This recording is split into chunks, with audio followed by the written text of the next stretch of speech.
I'm Suzi Raeside, and I've been a member of St. John's since 1967. When Nathan asked me if I would give a reflection on a prayer that was especially poignant for me, I knew right away what I was going to do. It's going to take a little background, though. I was raised, my grandmother, Tessie. She came to live with us when my sister was born during the Depression, and she stayed with us her whole life. And she was the most incredible woman. She was 5'2" and as round as she was tall, but she was a presence. She was a devout Catholic, and she was raised in the South, which wasn't an easy thing at the turn of the century. My mom didn't want us raised Catholic, so she sent us to the Episcopal Church with friends down the street. But Tessie had this prayer that was on her wall. And when she died, I copied it and put it in my home. And for years, I wandered by it and I would glance at it every once in a while.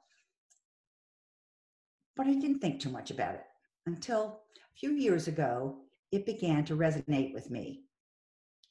I couldn't just have God on Sunday mornings in our beautiful St. John's setting. I needed to have God all day.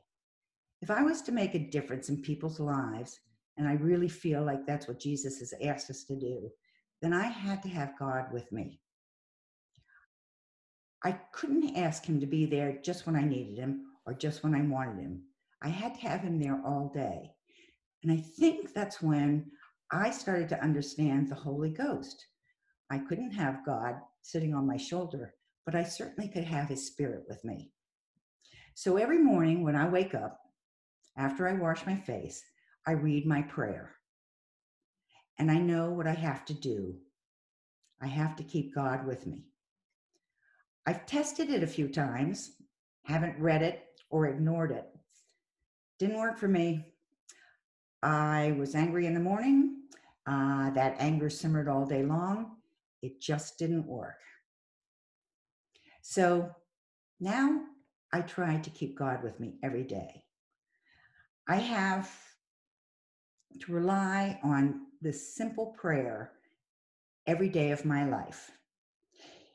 It's a poem, actually, and it guides me through every day.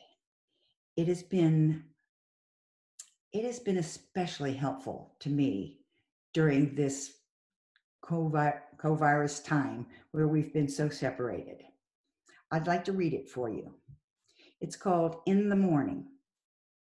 I met God in the morning when my day was at its best, and his presence came like sunrise, like glory in my breast.